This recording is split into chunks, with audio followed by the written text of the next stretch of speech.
people don't understand tariffs. I'm not saying I understand better than everybody else, because I don't. But I think their eyes glaze over, and they're being fed by most of the media a one-sided story really about what all this means without anybody explaining it to them in the way you're trying to do.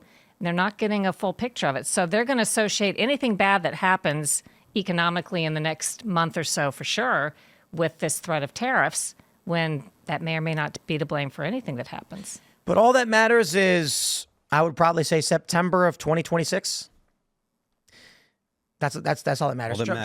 Trump could literally do anything. Well, not literally, but he could do most things right now and get away with it. Just so long as the economy is okay in 18 months, well, September. 12 months from now, 16 months from now, just so long as the economy is okay, then the Republicans have a shot in the midterms. And if the Republicans actually do well in the midterms, then the president gets to continue his agenda with, at least not a hostile Congress that's going to try and impeach him every chance. Don't you think Republicans weirdly underperform, though, in recent history at times when they should excel, when we're looking at what they ought to be able to do in Congress? Absolutely. What about, I mean, we won.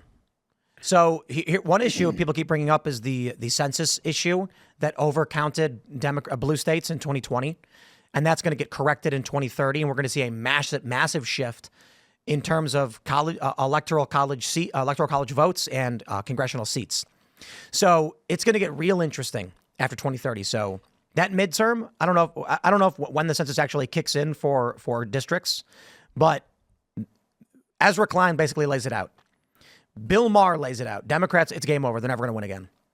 Oh, I heard that the Democratic Party's splitting. Have you guys heard much about that? Oh, they're fighting, that's for sure. Oh, yeah. I mean, they're like a Tea Party coming out of the Democratic Party. Yeah, they're fighting each other. My favorite was, we talked about this yesterday, that cat, Abba Ghazaleh, is that her name? She's got a keffiyeh on her wall in Illinois' 9th district, which has the highest density of Jews in Illinois. So all these people are coming out being like, she keeps talking about, she's a progressive, she's going to primary the incumbent Democrat. And she's like, I'm not going to use a consultant. We don't need any of these grifter class consultants. And it's like, lady, you needed one to be like, you are trying to run for Congress in the densest Jewish population in Illinois, and you have a keffiyeh behind you. Her dad's Palestinian. I don't think she can win, but I certainly hope she runs. I hope AOC props her up. I hope all of the squad and the left progressives prop her up, because it will make all the moderate Democrats recoil and run to Donald Trump. I'm open to seeing like the slithering, vestige of whatever that Democratic Party had become, kind of fade away, because it was just big bureaucracy controlled. And I don't even know if most of them even realize that they've been part of that. But, inevitably, I'd like to see it fade away. Whether or not, like, what's coming next, I guess that's a big concern. Biggest thing, they let the opportunity slip away during this transition where so many people on the traditional left started to merge with people on the right when it came to COVID issues. They still differ on key things, like RFK Jr. may not agree with a lot of conservatives on environmental issues, but on issues that they have deemed to be now more important and more impactful to their families, they have come together. And Kennedy wanted to work with the Democrat Party, as you know.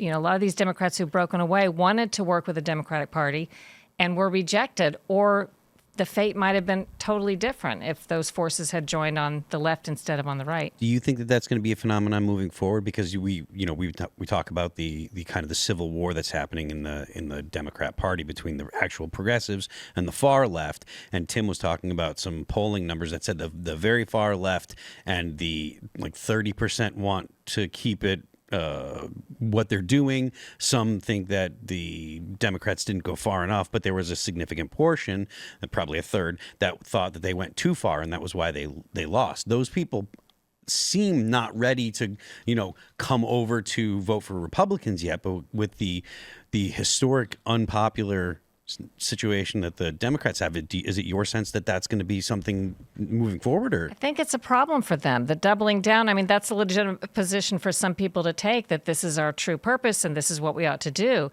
But that's starting to look more and more fringe, and they see that they have, Republicans have peeled off important support because of that. And I think that's going to continue. I was getting calls on C-SPAN the other day. They have, I don't know if you know, a Democrat line, Republican line, and independent line. They take calls.